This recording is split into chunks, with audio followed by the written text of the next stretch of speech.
Now, with the rising costs for oil, we've seen oil prices go up. We've seen some of these ethanol projects that some critics have said that's taking corn, which could be going to people, has caused corn prices to go up.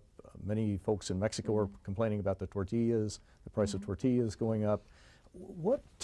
How do these elements impact your program? Do you have enough money to do what you need to do, or do you find you're getting more and more strained and strapped because you don't have the funds that you had maybe 2 years ago, or the funds are going for other things? It's become really, really difficult. Food prices have gone up by 50% or so in the last 5 years. We think that in the next 2 years they might go up by another 35%. That's a huge problem for us.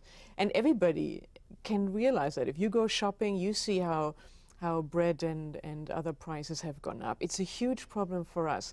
And we had to change what we call our food baskets. That's of course not a literal basket, but what we give people around the world. We had to adjust that to take out some of the more expensive items. I think that an important thing is also that people realize that WFP, we don't have a budget, so to speak. We have to ask for every single operation. We are the best dressed beggars, I sometimes say, because we need to go to governments, to private sector, to people like you and me, and ask for donations and say we need so many millions here and there.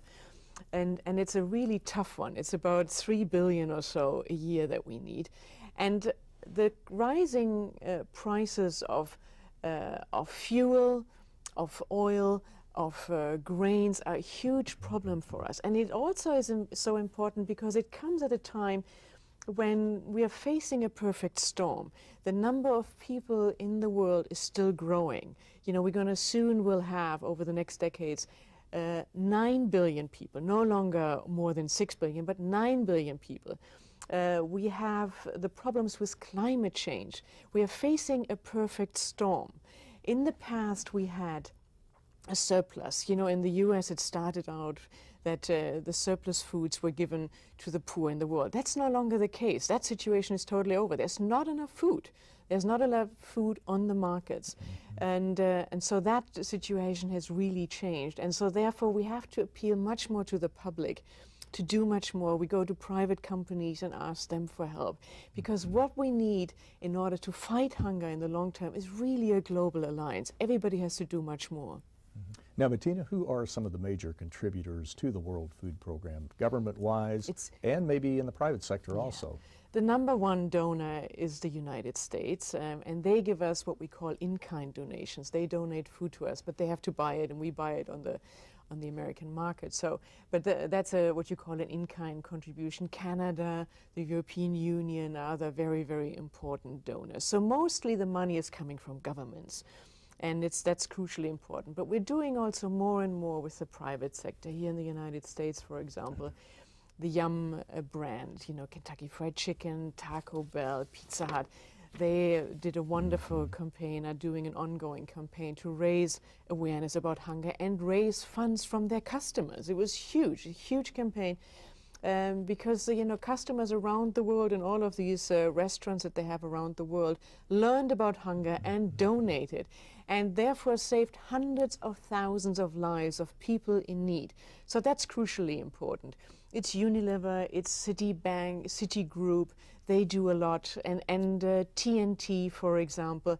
And so what we do is we look for partners who can help us also do our work, be it in the logistics sectors or giving us trucks or giving us technical expertise or other things.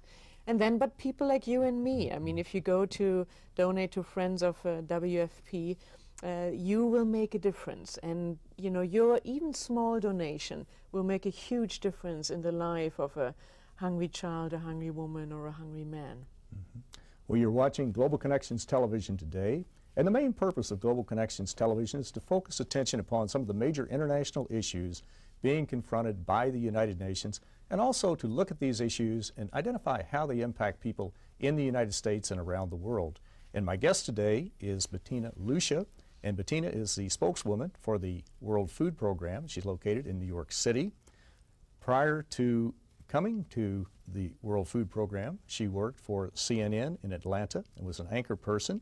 She studied in Münster, Germany, and at the University of Wisconsin in Madison. And we're talking about the World Food Program and how it reaches out to at least 90 million people a year and tries to provide some basic sustenance to these people. And again, we've really got to work on it. We know there are people in the United States who go to bed maybe hungry, but so often we don't read many articles or hear much about people starving to death or who don't have at least a minimal amount of caloric intake each day. And so this is something that we really have to reach out and try to understand why this is an important problem and why it exists overseas and what we can do to help people in not only our own country but also in other parts of the world.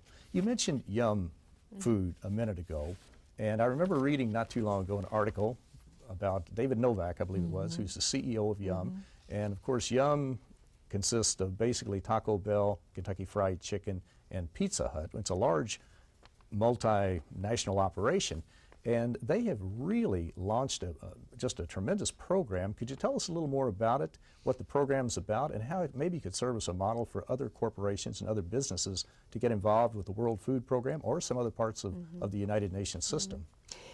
They basically run this 1 week where they, in their stores around the world, think about that, totally global, 34,000 restaurants in all countries all over the world, where they raised awareness about hunger, where they appeal to their customers to make a donation, where they use the advertising that they usually would have done and instead focus during that week on world hunger. And it's David Novak is a wonderful friend of the World Food Program, and his people work so hard to really make a difference because it's the perfect thing. They are in the restaurant business and they know how their people, their customers can make a difference. And I think it's a wonderful model because you involve your employees, and I went to many of their restaurants and spoke to the employees, and they were so proud because they knew with this week they make a difference in the life of people who are suffering incredibly. And it got huge media play, it got huge advertising, it raised awareness, it raised funds, it changed the lives of hundreds of thousands of people. And I think they can be incredibly proud of it. And I think with all of our corporate partners, they help us to reach out to other some of their other corporate partners, because I think the CEOs realize that they have to do much more, and companies know that if they act on corporate social responsibility, this famous word, that they also can keep their employees. Employees can really are so proud of these things because they know they can make a difference.